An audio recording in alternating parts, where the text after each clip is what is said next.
Hey guys, free pick time. All right, back with another free play. So we are coming off yet another great weekend in football. First 3 weeks of football could not have gone any better as far as I'm concerned. Right now in NFL, we are sitting in an ROI just under 30% at 29.8%. That's insane through 3 weeks. Considering top level elite ROI, you're looking for 4 or 5%, and we're sitting at almost 30%. So nothing wrong with that. We cashed our 2-unit play in college football. 2-0 in free picks over the weekend. So I gave out 2 free picks to you guys. And the nice thing about those games is outside of like some unpredictable, fumbles and pick sixes and things of that nature, the games both played out pretty much exactly how I said they would. And that is always nice when you're capping games. It shows that you have a good grasp, I think, of the systems and the power ratings and the teams themselves, etc., etc. So we went 2-0. Now, I appreciate very, very much the one person on TikTok, and I believe there was 1 or 2 on YouTube, who said thank you and good job after going 2-0 in free picks. God only knows how many people would have commented if we went 0-2. But anyways, I appreciate the one person here on TikTok and the 1 or 2 people on YouTube. So thank you very much. And then people wonder why I only give out free picks 3 to 4 times a week now instead of every day. Anyways, honestly, guys, it was a fantastic weekend. I went away for a couple days. Blah, blah, blah. That's it. Oh, yeah, today's card. All right.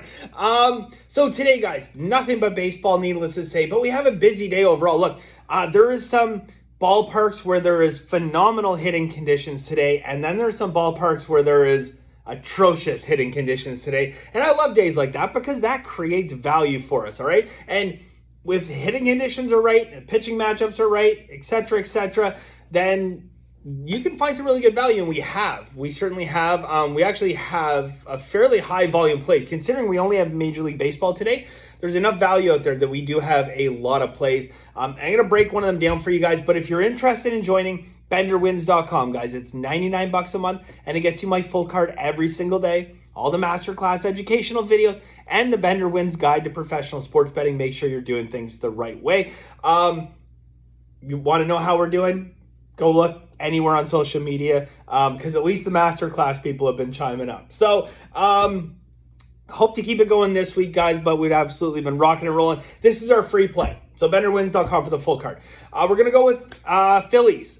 First 5 innings, minus 135. All right, so I want to break this down for you. So Johan Oviedo for Pittsburgh, guys, I'm expecting to see a higher walk and hits rate than what you would usually get from him. So looking to see about 0.7 walks per inning and about 0.85 hits per inning. So you add that up and you get a whip or walked hits per inning pitched of 1.55.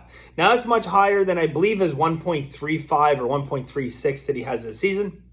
And we're going to translate that over into an expectation of runs or expected ERA. Okay, now expected ERA doesn't factor in things like unearned runs, etc., but his expected ERA should be 5.26. Okay, so over 9 innings, expect to give that 5.26 runs.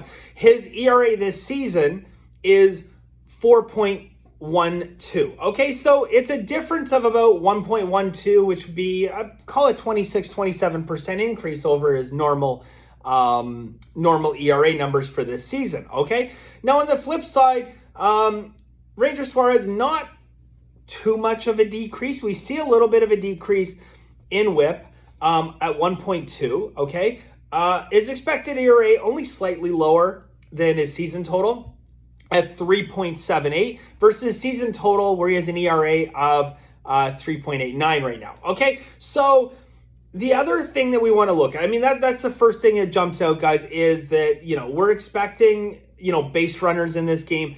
And this is a game why it's important for base runners here. You're going to probably have to manufacture runs in this game. Not to say there's not going to be home runs in this game, but we're looking at an expectation for weather here where there'll be a 20% decrease in home runs, which means you have to try to manufacture more runs, okay? These have to come off of, singles, doubles, triples, etc., okay? Not to say there's not going to be a home run. It's just an expectation of a 23% decrease, all right? So if we look at the fact that, these teams are going to have to try to get this done off of hits and not so much off home runs. We have Pittsburgh with a batting average of 238 and Philadelphia almost 20 points higher at 256. If you have to get walks and hits, I certainly would like to be going up against Oviedo, and I would certainly like to have the Phillies lineup in terms of the hits and stuff like that. So when all of this noise is compressed down into what we ultimately are looking for, which is one thing, a percentage, okay? And when we ultimately boil all of this down and all the weather and the pitching matchups and all the other things, we're looking at a situation where the Phillies will win the first 5 innings outright 55% of the time. Pittsburgh will will win 32% of the time, and they'll be tied 13% of the time, okay? So I've done these breakdowns before, and I say, look, 55% doesn't sound very impressive, right? We're laying minus 135 on this. However, you have to back out the ties, okay? Because the ties are a non-event. We get our money back during the ties. So meaning there's only a result 87% of the time where we win money or lose money.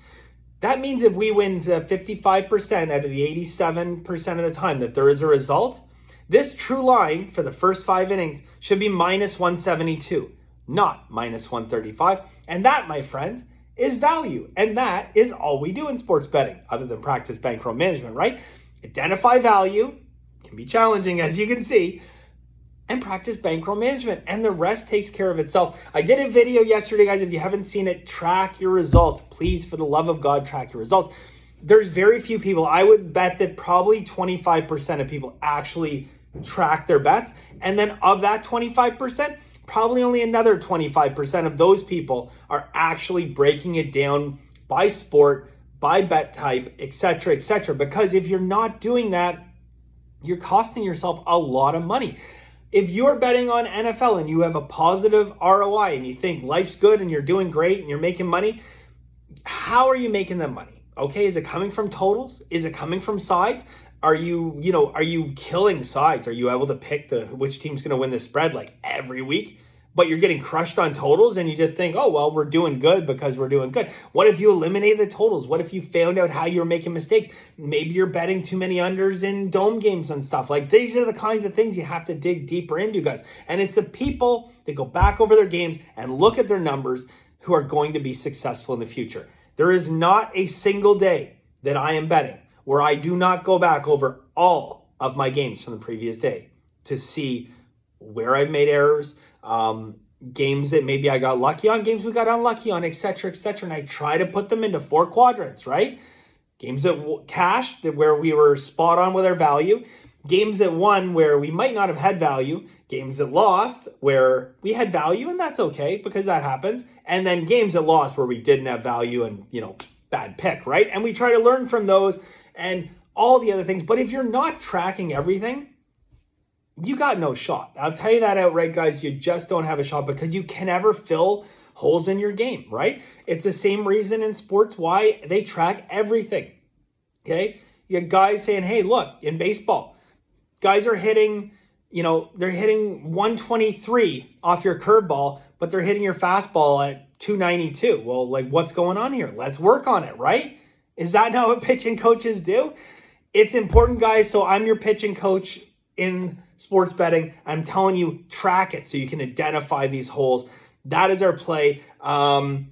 Hit the like button, guys. Follow the channel. There's so much valuable information on here. And to get to when we go 2-0, to literally have one person say good pick, it's kind of gross. Anyways, BenderWins.com. We got a full busy card today, guys. Best of luck, and we'll see you soon.